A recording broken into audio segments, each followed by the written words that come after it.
Good morning, hospitality listeners. Welcome back to a new episode of Good Morning Hospitality. We are trying something a little new with a new intro. So today on the episode, you're going to hear about how Capital One is acquiring the Hopper Tech, not the full company, while also Apple and Delta are going deeper into their partnership and also creating more open API for tracking your bags and luggage at the airport. So there's going to be tons of news on that. And of course, CitizenM has new financing post Marriott acquisition, and the Marriott acquisition actually helped with this new loan structure. So on today's episode, we also have a guest joining us, Dennis Schaal, the founding editor of Skift. So without further ado, let's jump right in.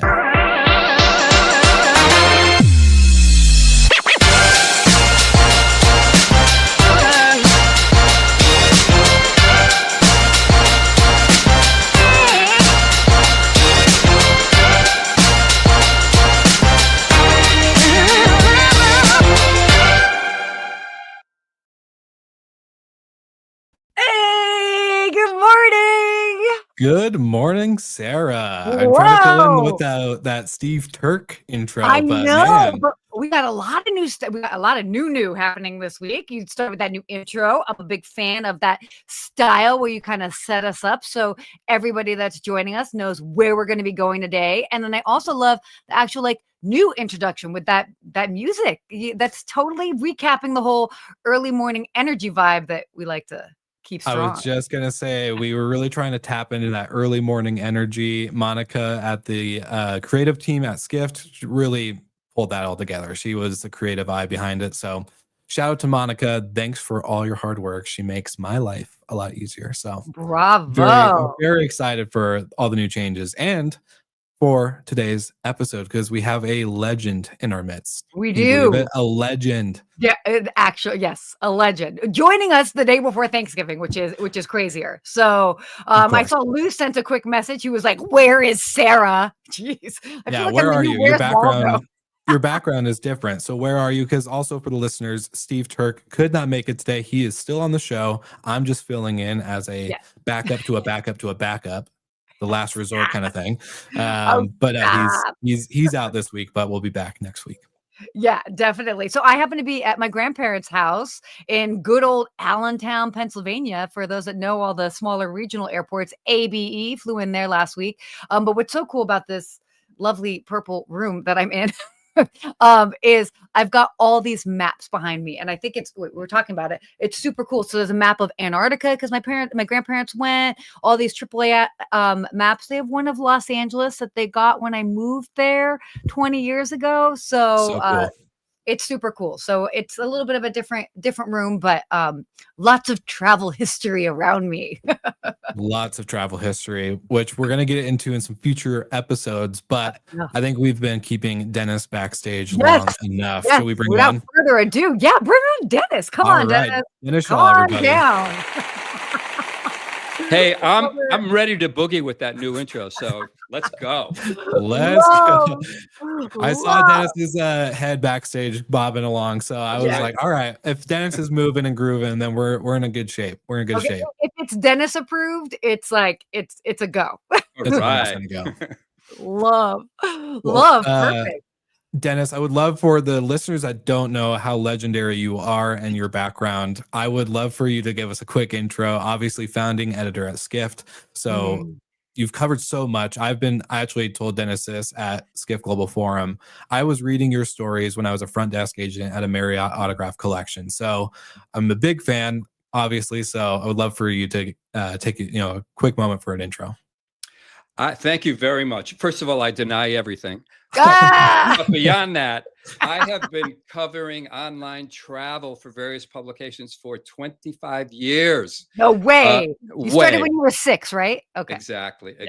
And founding editor of Skift, we founded Skift, 3 people in a co-working space, then 5 people, and it's grown, beyond my wildest dreams. And writing, I wrote an oral history of online travel, talking to all the founders, and I've sort of charted it the whole way. I love that.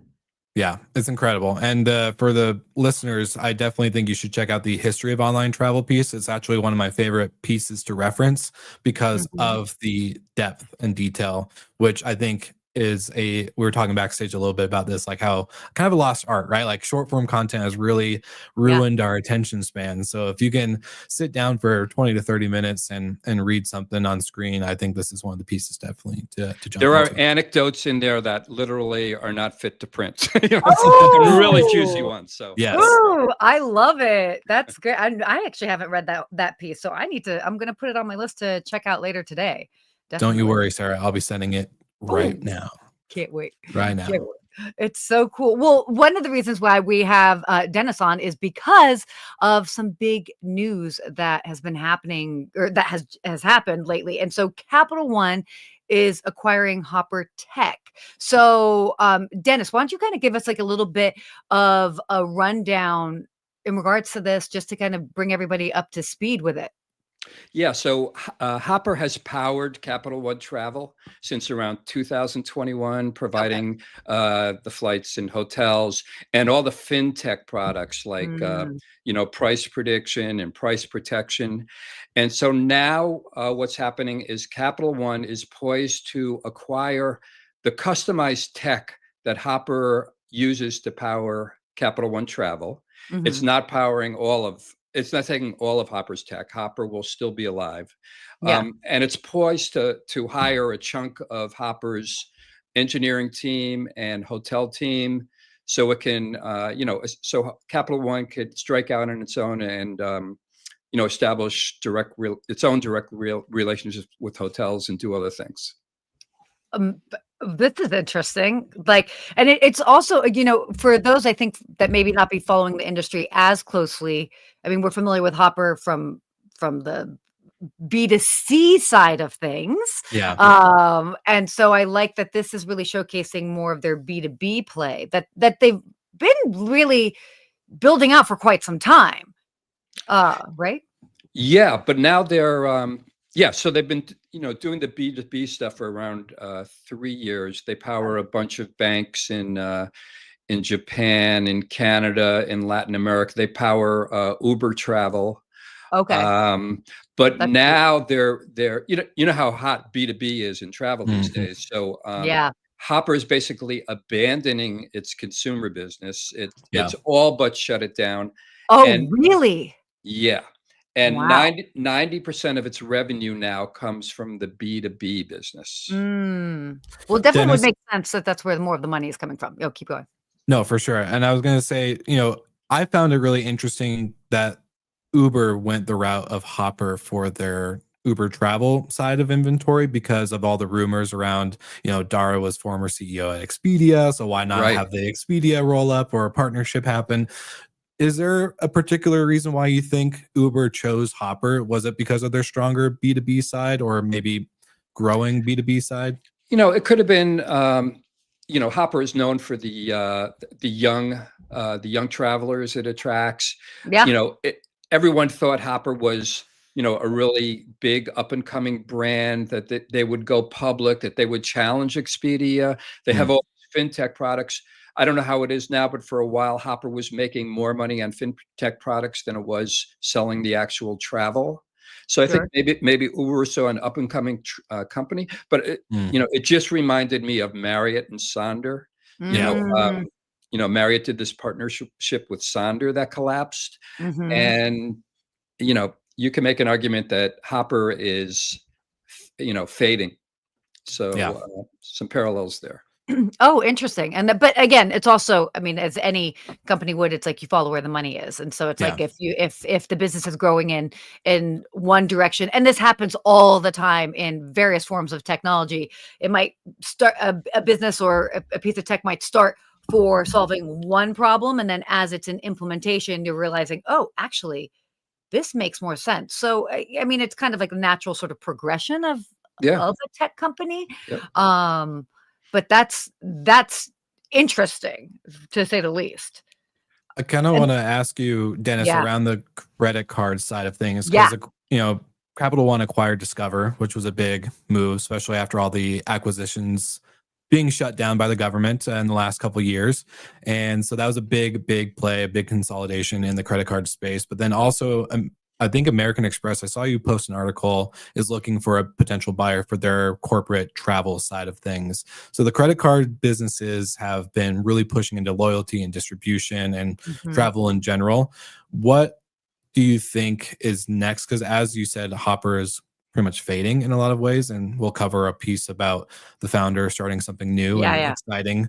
But it just seems silly for me, that they're just acquiring this tech piece and not the whole company. But you made some good points behind the stage, so we'd love to kind of get your thoughts on that. Yeah, well, Hopper has been around forever. I don't know if it's 15 years. People think it's a startup. They've gone through. When they began, they didn't launch a product for like the first 5 years, and it wasn't a product. It was sort of like a TripAdvisor. It wasn't the product that you know today. So they took forever to launch, I just lost my train of thought. Yeah. So what we're seeing is the emergences of these powerful credit card companies. We have Amex Travel, we have Chase Travel, who are the two leaders, and Capital One has kind of fallen behind. Chase acquired Frosh Travel in order to get going. I could see Capital One doing some more acquisitions as well, because I think they're gonna have to build like this travel agency infrastructure if they really want to strike out on their own. Interesting. That makes complete sense. And it's like, I mean, I don't know. I think about it with what I've got. I've got an Amex, I've got Chase, I've got Capital One. And I was just looking at it the other day and I was like, I never use my Capital One points for travel. And so just because we're almost programmed to go find it elsewhere and understanding the value. So this will be great for Capital One to really kind of like step up their game and their offerings. I think there's some their hotel collection. I don't know if it was just a promotion, but they were offering like 10x points on hotel bookings. So amazing. Yeah. Oh, wow. Okay, so let's talk about the founder. So this was what I thought was so interesting with the piece that you wrote. There's like been something going on kind of behind the scenes that not everybody's been necessarily aware of. So what has the founder been up to? Yeah, so nobody in the travel industry appeared to know about this.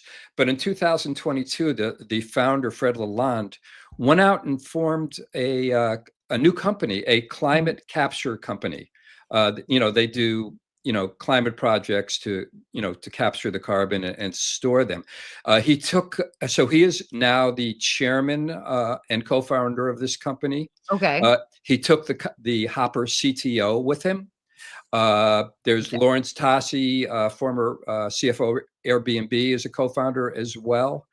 So you have to ask, Hopper raised $740 million.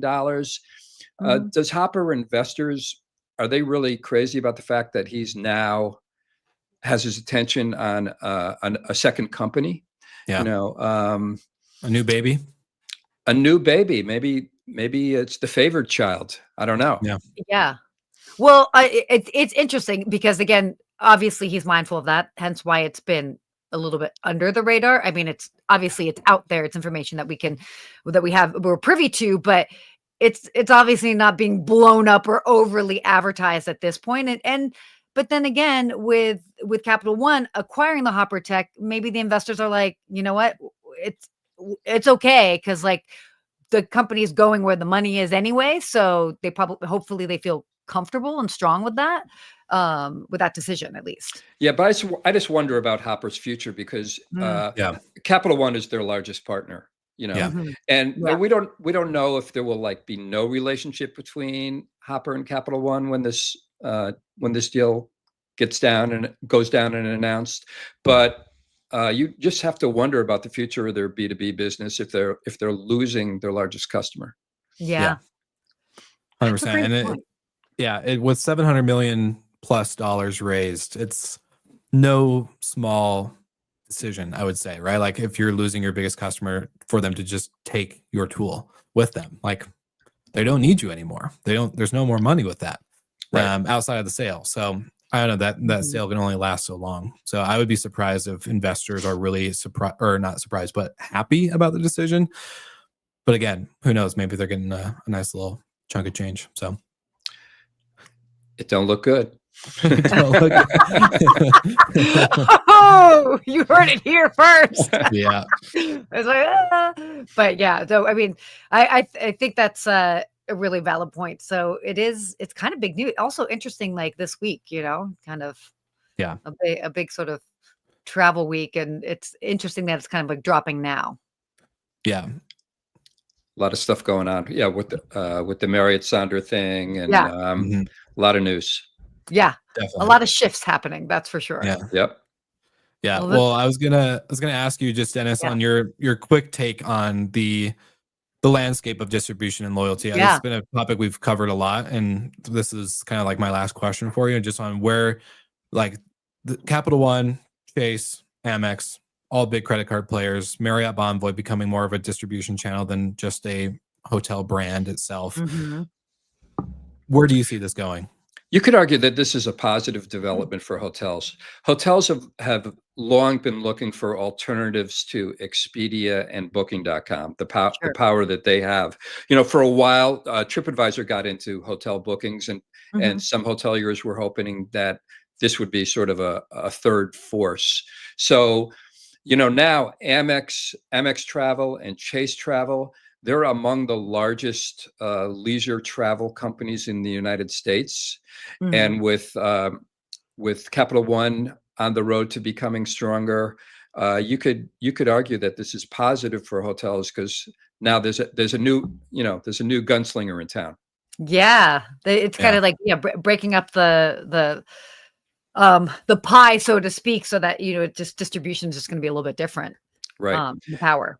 Right. And also, for me, like, you hear a lot of talk of agentic AI, and Mm, we'll have mhm, to see where that's going.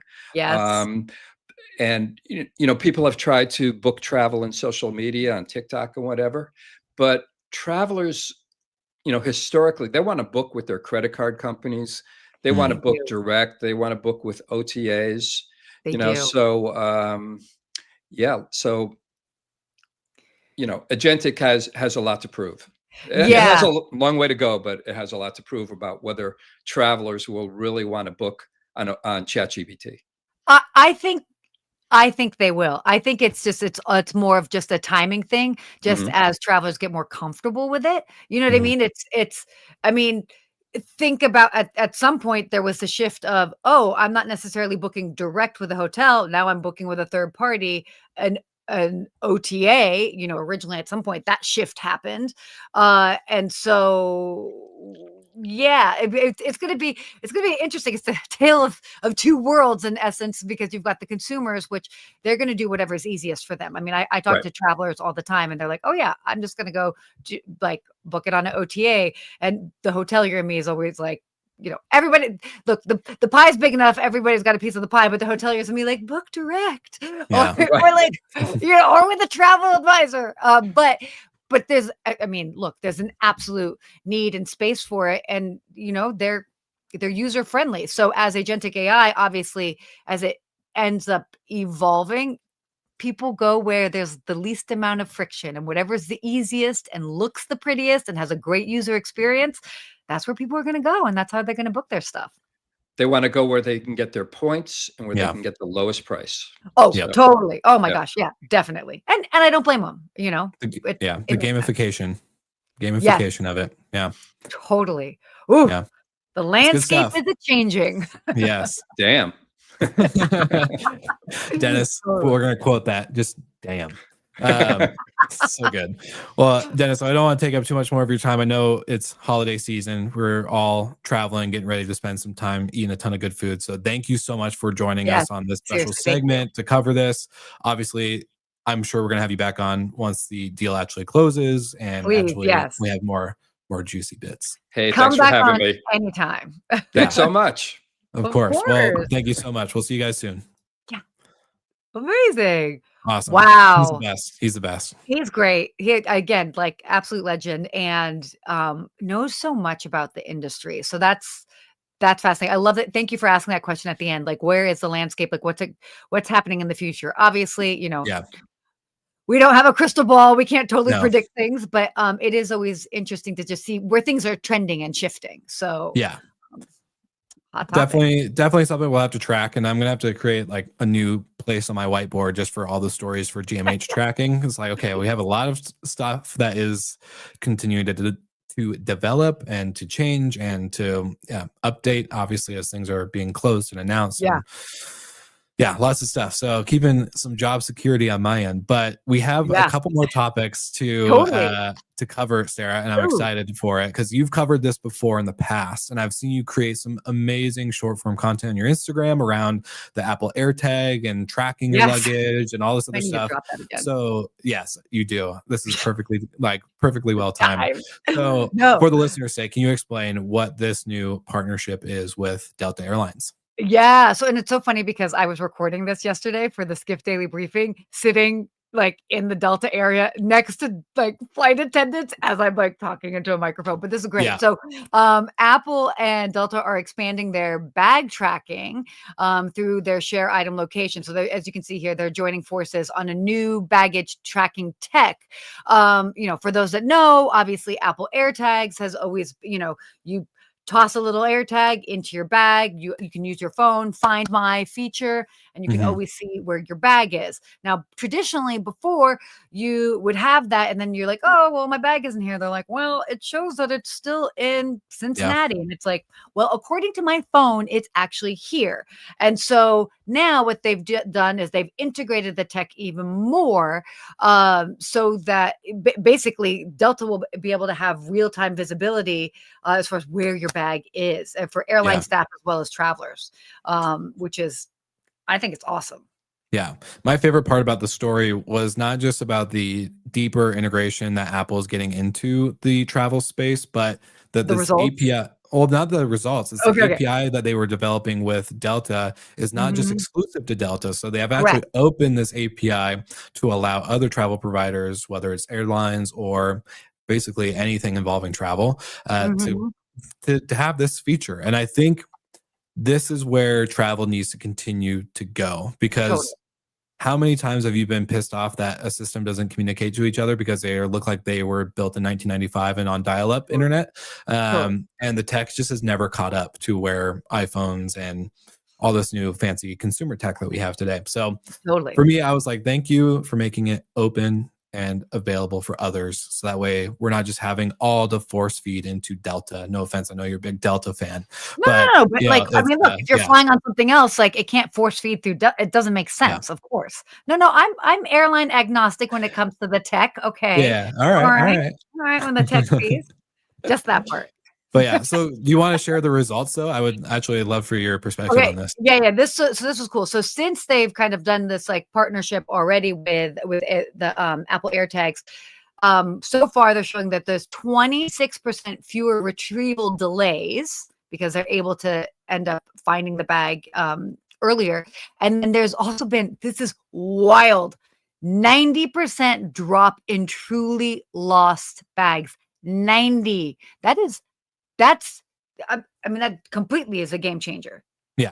I was gonna say that's enough of a result to guarantee someone's performance bonus at the end of the year. Whoever came up with the idea, For sure. you better get that performance bonus Uh, because that's significant. It's huge. that's changed the landscape. It makes me actually Yeah. think because there are a couple of those business out there that's like lost luggage stuff. I Mhm. actually went to it in Huntsville, Alabama. There's this famous store. I forget the exact name of it, but basically what they do is they end up buying from auction lost bags, and then what they do is they open it up and then they sell the contents from the inside. So for businesses like that, which are very strange business model to begin with, you guys are going to have less supply. Let's just put it like that. But it's wild. But I do want to come back to this is that, by the way, and kind of going into your comment about it's not just a Delta piece. This is kind of Yeah. paving the way for everything else. It's also not just airlines. So I Mhm. love that, from rail, like trains, Yeah. cruises, festivals. So basically anywhere where people could potentially lose bags or items, they're all getting into this. So this is huge. Yeah, I've been talking to a bunch of, I'm a big EDM head, so I've been like talking to a couple industry friends about, Yeah. potentially going to Tomorrowland if we could ever get Mhm. tickets, but like all these things, right? And Yeah, yeah. the worst part is, I have a Apple AirTag on my keys, my wallet, all my things. Um, Yeah. but it would just be so great, like because they all have their own apps, they all have their own, Totally. whatever for you to be connected and to have all the information. So to have that availability for the Find My Things type of feature, Yeah. incredible, Yeah. especially for that. Oh, totally. No, it's great. This is definitely a game changer, um, just for the industry as a whole. I can't Yeah. tell you the number of friends that I still like. I had a good friend of mine who ended up going on a. This will be a huge story for another time, but she Mhm. ended up going on a cruise. She was flying from Atlanta. By the way, she did not ask me for help booking her stuff because she would not have been in a situation without, and she Shame on knows it. her. Shame on her. She had flights with 2 layovers to get from Atlanta all the way to Stockholm. The first flight was delayed, so then they missed the connection in Chicago, had to wait, go through the next day, then they had to go to Zurich, and then ultimately in Stockholm for, I think it was something like a 16-day cruise. Mm. Bags get completely lost. They have to go on the cruise. Of course, they didn't pack extra carry-ons or any Ugh. clothing in their carry-on. They didn't have a tracker in their bag. Mind you, this was also like they were flying first class all the way. So Yeah. this is wild that all this ended up happening. They end up starting the cruise with no luggage. And I think it was probably like day 8 or 10 into the cruise that the airline was finally like, "Oh, well, we finally found your bag." And she's like, "Send that home. I don't even need Yeah. it." So case in point, like we need this tech, like, and everybody needs it. I think it's just a peace of mind piece too. Like, Totally. when an airline is like, "Oh, we don't know where it's at and it's lost," and then you're just consistently wondering, "Did someone take it? Did Yeah, this happen or did this happen?" And if you can just have it on your phone, the peace of mind, like, okay, it's at the airport, it somehow got totally. stuck in the conveyor belt or whatever, right? Like, or is on the plane, they just are, and maybe it's tucked in a corner that it's a black suitcase in a dark room, probably Yeah, very easily missed type yeah, thing. So it's totally. one of those like peace of mind pieces. I think any traveler would want, because I know when I'm traveling, I just want to know that my gate is there and my flight Yeah, hasn't changed. I want to make sure that my luggage comes with me if I ever check a bag, which I'm like Lou, who commented, I pretty much refuse to check a bag and only have a carry-on and a backpack. But at the end of the day, sometimes when I'm traveling with equipment or going for a yeah, conference, you have to. you have to. Um, Well, it's funny. We traveled. I'm with my mom, and I specific because she moved recently, and so we specifically traveled with 5 checked suitcases, and I had yeah, like a carry-on in a suitcase because we're going to be filling it up to come back yeah, across to the West Coast. So I was like, "Ooh!" But happy to report, all made it, no problem. and they were all tracked, probably, guaranteed. For sure. Exactly. I love So it. let's get to our last piece here. Let's talk about Yes. what's going on with Citizen M. So this is interesting. So the Citizen M CEO um, is talking about a $685 million loan and what is next after the Marriott sale. So this is a interesting thing. So Citizen M basically secured a $685 million loan, one of the largest, by the way, in the Mhm. lifestyle hotel segment, like since the pandemic. Yeah. Um, it's interesting because it comes months just after Marriott sold its stake. So it's kind of signaling this sort of like clean ownership path. But what are you seeing with this? Well, what should surprise me with this was that so Marriott bought the Citizen M brand, and the owner group, the owner that had the brand, kept the property ownership under them. So they rebranded under a new name for the ownership group of the properties. But the thing that made this story stand out for me with what's something that Dennis mentioned earlier was with the Sonder crash out between Marriott and Sonder. Obviously, Mhm. they were able to get this loan. Citizen M was able to get this loan from JP Morgan Chase because of the affiliation with the Marriott brand. Now that Marriott Yeah, owns Citizen M, that made them more, I guess, less squirmish to give them the money. yeah, yeah. And when you have those types of deals happening with an affiliated brand that's always had a good name, but then yet something like a big burn, crash and burn with Sonder, different deal, right? Like Marriott didn't own Sonder as a brand. It was, I think the 20-year licensing deal was a foot in the water for that, but Mhm. it did not end well. And there's a ton of claims if you go on X or Reddit or any of these other platforms. There's so many guests still out $4,000, $5,000, $6,000 on their trips or their stays with Sonder and the Marriott handling of that. Yeah. So the good thing is good for this group, good for the ownership group of the properties to get this refinancial structure. There are, I think, got 3 new properties in development in the US currently. So they're going to be able to build out more into this brand that Marriott owns. But I think when Mhm. you have such a good reputation, you got this money based off of Marriott's reputation, it really shows like how important the reputation is when you handle anything, even with the Oh, licensing agreement like Sonder. So that for me is like, okay, they got the money because of the good rep, but yeah. how long can that go in the future now that Marriott has kind of a stain on its name? Yeah. Yeah, I mean, I think it's a really valid point. I mean, it is a great brand though, and it is It is. exciting. So I think that this is a smart move, and it makes sense. Even the actual like name makes sense. Yeah, You know what I mean? Just because there's an M, and then Marriott. So, for sure. um, yeah, I was it'll be also it. surprised. Yeah. Sorry, go ahead. Go ahead. No, no, no. Go for it. Well, I was surprised to hear the former CEO talk about how fast the integration was into the Marriott Mhm, system with the brand. So mhm. they closed on the sale of the brand in July, and by Yeah, November they were up and running with full integration. So um, yeah, it's pretty good. I was yeah, surprised. I was like, dang, normally it's not that fast with big corporations. So yeah. um, Oh, good for them. no, no, no. It's totally wild. I mean, it's gonna be interesting. Again, like it's a fun brand, and just to kind of see how this evolves, Mhm.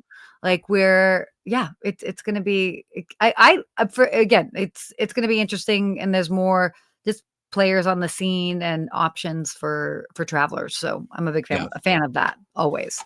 Definitely. Well, I know we're a little bit over our time, but Oh my we gosh. are in the season of Thanksgiving, and you and I saw something really funny on Instagram Oh my yesterday. gosh. Yes, yes, let's do this. We're switching it all up today. Yeah, we're switching it all up, so we're going a little bit deeper, and it was just really funny to see Sean Duffy talk about having a little bit more respect when coming to the holiday travel around Yeah. Thanksgiving, and so we saw this clip of him talking about this. Sarah, do you want to share any thoughts or opinions, or should we just roll the clip No, here and no, go? roll it and we'll talk about All it right. afterwards. I love it. Okay, here we go. Try not to wear slippers and pajamas as we come to the airport. But I think we have to think about how do we do a better job? How do we, maintain maybe some of that frustration we have as we travel this Thanksgiving season? Maybe we should say please and thank you to our pilots and to our flight attendants. I think again I call this just maybe dressing with some respect. Whether it's a pair of jeans and a decent shirt. I would encourage people to maybe dress a little better, which encourages us to maybe behave a little better. Let's try not to wear slippers and pajamas as we come to the airport. Let's try not to wear slippers and I'll pajamas take as we come to the take airport. that I off love there. that. But Um, what are your thoughts when you're being told not to wear something that you find comfortable on a very uncomfortable process of flying on an airplane for so who knows how long? here's the thing. You can still be comfortable and be kind of put together. It's one thing if you're coming in and yeah, I'll say that. I have very much a routine of what I wear. I've got my specific, like, I've got a yoga pants, but I've got like a whole there's a matching thing. I choose the specific shoes. I don't wear like my dirty sneakers. I'm wearing like clean white, like there's a look that I generally go for that's absolutely comfortable. But because I get it, like look, you think about it, you're like, oh, well, dress up, and it's your feet swell. What are you doing? You're wearing tighter shoes. Like it just doesn't always make sense. But you can still be comfortable and dress, I think, respectably. Don't you? I think so, but I just find it kind of insane that they're telling us like, hey, travel with some respect in terms of like make yourself look better. And it's like, well, make the experience better. And maybe I'll like want to show up and like be better. But I also agree with you. I'm the same, like where I have the same routine, easy slip off shoes, Yeah. my joggers, a pullover hoodie so I don't have to take it off with the screening thing. Really easy things to make it, I don't wear a belt. So, right. Like you don't have to take off your belt Yeah. and Yeah. do Yeah. everything. So, Sure. Yeah. Totally. but now with the TSA rule, I guess, keep your shoes on. But anyways, I just thought it was funny. I was like, all right, telling us to travel. I do agree with the statement, be thankful, say thank you, say please, use your manners. That 100%. That and we say, oh my gosh, it was so funny. Yesterday, my mom was like, "Happy Thanksgiving" to every. She was fine. I was laughing at her like, "Oh my gosh, you were like out of control." She's like, "Don't you say it?" I'm like, "Oh, I absolutely say it." But when I have a actual interaction with somebody, I'm like, "You're seeking people out to say Happy Thanksgiving to them." I'm like, "You get out of the house? What's going on?" Maybe they need it. Maybe they need it. Maybe No, she needed it. Exactly. But it is. I will say this: seeing her do that. I always love watching interactions because I can kind of be a little bit of like a fly on the wall. But when she does that, and she would seek it. I mean, the bathroom attendants, like the ladies like cleaning the bathroom, she would be, "Have a happy Thanksgiving." The way that their face would brighten up and they're like, "Thank you, happy Thanksgiving." Especially because like maybe you are walking by somebody that might be like cleaning the floors, but we're in such a rush. We're just walking past them. So taking that moment to say thank you, be it to the flight attendants, obviously the pilots, but then to others, the TSA agents, the people that are attending the bathrooms, all of that makes such and even if they're not celebrating it, sometimes people I think get too caught up like, oh, well, not everybody celebrates Thanksgiving. Not everybody celebrates Christmas. Calm down. Okay. It's like, it's the sentiment. It's the sentiment. Yes. 100%. It's the sentiment behind it all. Well, speaking of sentiment, I don't want to keep our listeners over too much, but do you have a real-time recap moment you would like to share for? That's a great. You're putting it on me first. Oh my god! I have one queued up if you want me to go. Okay, but... You start because I've got so many great things. Okay. Well, I'll be quick. So I've been going on a lot of 14er hikes. For those who don't know what that is, you go on mountains for that 14,000 feet over sea level elevation. And they're intense, but they're fun. And it's been a great way to get outdoors and also use the gear that I've been spending all my money on. But there's this guy that I've met twice now, and his name's Oliver, and he's actually really popular in all these like 14er climbing groups on Facebook. He's done over 100 peaks in a year and a half, and which all the biggest peaks in Colorado, which is crazy because there's some pretty intense ones. And he's known as the rosary guy, and he gives out rosaries to people who are climbing the same mountain as him or at the trailhead or whatever. And so he gave me a rosary, or he attempted to give me a rosary on the struggle bus that we were on for the first time we met. And he ran out, and so we got to chatting and got to hear his story a little bit. He's a really great guy. And then ran into him at this last one this weekend, and he was like, "Oh, Will," he remembered me. I was like, "Oh my gosh, like crazy to see you again." So it was really cool. Just made my day because going into the hike, I was just like, all right, like that was a really positive experience. And he was just out there. He wasn't even climbing that day. I was like, "Are you going to summit with me?" And he's like, "Nope, I'm just here to give out rosaries to people and say hello." And he's doing the same thing on Thanksgiving. And just really cool way to give back to the community, whether you're a believer in that faith or not. Like he was just really seeking intention with people. And I really appreciated it. So I love my real-time recap. Oh my god, I got chills when you were sharing that. And that's a great point. Like it's not necessary. I mean, obviously, if you are of that faith, the rosaries would be that much more special. But even if you're not, it's still like it's totally the sentiment. And I love that. And I love that he's like, he's not even summiting that day, and he's still going out there to just set the tone for people. Yeah, it was early in the morning too, and cold. So good for him. That's wild. Yeah, we need more of that type of stuff in the world. Well, I will say this. I feel like sometimes like a broken record talking about my love for Delta, but I will say this.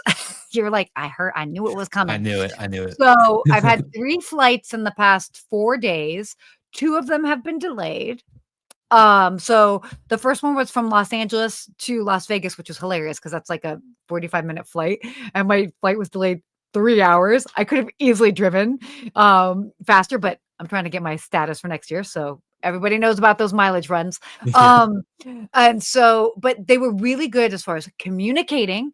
And this was actually different. They communicate, even the communication via text sort of said like, "Oh, we're waiting on crew," or something along those lines. So we had an idea as far as what was going on, because sometimes you have a delay, but you're like, "Well, the plane's here. I don't understand. Is it a mechanical issue? Is it a crew issue? Is it this?" And so just without going into too many details, they just kind of worded it ideally, or in a way that you could at least know what was going on.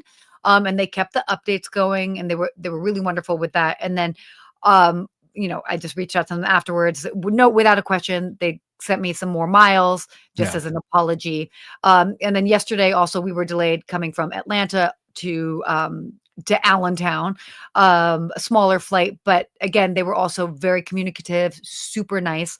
So just shout out to them for just half the time. And this is, I think you'll probably agree with this when it comes to when I think back on my hotel experience, people understand stuff goes wrong, for whatever reason. They might be bummed about it or it's annoying or whatever, but look, we all live in the world. Nothing's perfect, but it is all in how you communicate. And if you can communicate honestly, that goes such a long way versus being like, oh, I don't know, or hiding things because people feel like they're being lied to. That like makes the problem worse. So if you're just like, hey, we're just waiting for a crew, or it's bad weather, the pilot is delayed coming in because of this, like, okay, cool, we get it. It may be a bummer, but we can handle that. So always lead with that in case you have to deliver any sort of news. And shout out to Delta for just doing it right. That's why I fly with them. Customer service is on point. I'm dying to know how they train their staff because they are phenomenal. Yeah, definitely have to open up that playbook for the rest of the industry to follow along because not everyone does it. So no, that's good. That's good. I like it. Well, this was fun.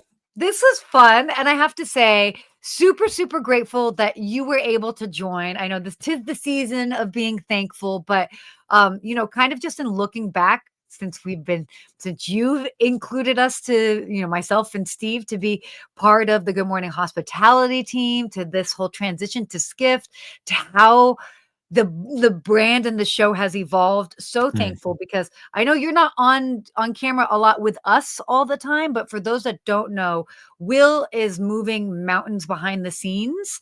So super thankful for you because we would not be here today on this platform. None of this would be happening without you. So just want to say super thankful for you. All right. Well, that just made my whole day. So thank you so much. No, it's been an incredible 5 years with the pod with you and Steve. You guys do a lot too on the sense of just being committed to the time. It's a live show. It's, wild things happen behind the scenes. It's constantly adapting to new stories or new takes or even getting a guest on like we had with Dennis. So I just appreciate you guys' commitment to it and to believe in the dream as much as I did to get to the point with Skift, where obviously this is a big milestone. And we're just excited for the next round of changes. So I'm thankful for you guys' friendship also because getting to work with you on more than just one thing and to understand like we were friends first as well. So yeah, really thankful. A lot goes on behind the scenes, everyone. So, and also thankful to everybody that takes the time to join us live. That's huge. Yes. Obviously, if you listen to the replay, super appreciative of that. And hopefully you guys get great value of it. That's why you subscribe and all of that and share it with others. But also really, really, really grateful for those that come and join us live. I love this because that makes it interesting and fun. And you see, like, we can have crazy things that might take the show in a different direction because you are interacting with us live. So please 100%. Continue to do so. If you haven't yet and you're hearing this on a replay, join us on the live segment. We'll give you a shout out. Even tell us it's your first time. We'll make sure to do an extra special shout out for you if you do. So love it. 100%. Well, without further ado, have a great Thanksgiving, everybody. And like always, like and subscribe to your favorite podcast platform on Good Morning Hospitality, wherever you find it. And like always, we'll see you again next week. And stay hospitable. Stay hospitable. Dang it, I forgot about that part. Such a good part. All right. Thanks, everybody.